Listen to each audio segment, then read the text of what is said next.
And there were so many when I joined social media, and people were like, do you know this, and do you know that, and do you know that strategy, and do you know this person, and what about this? I was like, no, I don't know anything. I don't even know what you guys are talking about. These terms, like for instance, right? We don't need to get into that discussion, but for instance, the term smart money concepts, ICT, these terms, they only exist in the YouTube bubble. Outside that YouTube bubble, I've never heard about these terms at all, right? I didn't even know this existed outside the YouTube bubble. And I had mentors before, and my mentors were from Chicago Mercantile Exchange, one from New York Stock Exchange. So I had like really old school traders who were former floor traders as mentors. This is a completely different world, right? And then you join that YouTube bubble, and you're getting bombarded with all these fancy lifestyle and these terms that you're like, what does this even mean, right? So, yeah, so it's for me now a completely different world, and it's very interesting to explore. And actually, to be honest, now I really enjoy YouTube as well. You got addicted to the numbers and the growth, and yes, I completely get it, bro. Yeah. It's YouTube Studio app, checking, on the video. Refresh. I refresh my MT4. I refresh my YouTube Studio, actually. That's so funny that you say that, because I told my editor the other day, I feel more anxious releasing a new YouTube video than getting into a new trade, you know? Yeah. So I wanted to kind of reflect on what you just said, and my assessment on that same thing is, why is the industry so chaotic? And I do think about it a lot, because it's usually young men that are getting roped into it and misguided. But there are a few people around, like yourself, that are somebody worth listening to, learning from, but they get lost in the lifestyle. They get lost in who to learn from, and usually who they want to learn from is the one with more followers, the one with the nicer car, as opposed to the one who's shown credibility and validated themselves. My assessment has kind of been the biggest scams come when you have the lowest barrier to entry. So trading, you can start for free. You can get a broker and sign up with $100, MT4 download free, and you don't even need qualifications or anything. Barrier to entry is super low, but upside profitability can be a multi-millionaire, whatever. So when you have infinitely low barrier to entry and infinitely high upside, that's the space where people try and sell a dream. And that's the issue. So you've mentioned you had not the mentors in the space, not social media mentors. You had true mentors that were working in funds, I guess, or in the professional environment. On the floor, actually. On the floor. Actually, they were floors, okay. One of them is actually,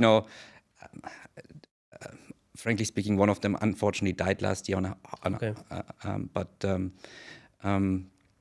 He was a former floor trader, right? So he came from the floor, and since floor trading is a dying species, or is basically died out, right? Everything is electronic nowadays, the systems.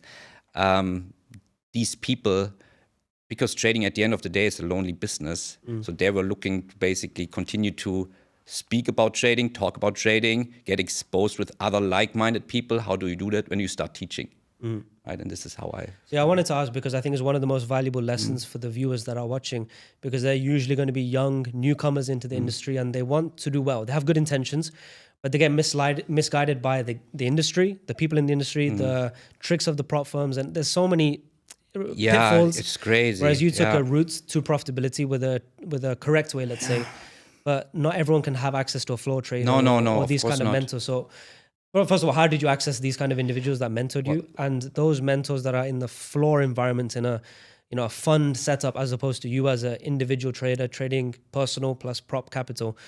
Does that information translate across? And were those mentors directly correlated to your success, or was it kind of an individual journey you had to go on over the last decade?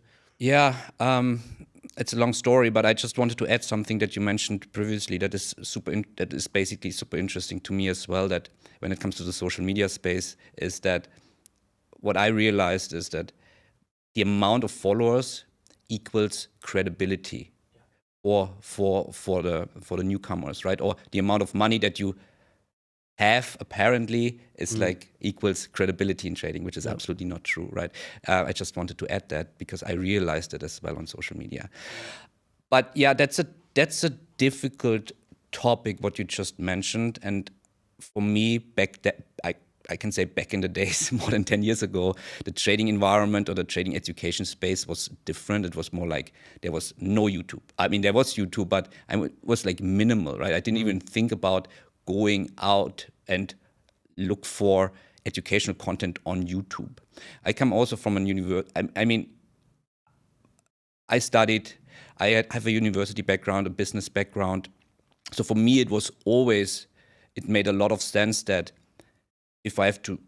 that trading is another business, is another skill basically. So if I go out there and just try to figure it out myself, watching content myself and just being by myself, I can never master that skill. I can never master that business. That I need to find someone somehow to teach me that skill. Ideally physical, because I had to go to university. I was taught physically in a classroom environment. So I come from a background that I always had classroom environment, right? So I just had I basically applied the same approach, my background approach to, okay, I want to learn trading. So how do I approach this? The same how I studied business, basically. I need to find someone who I can physically learn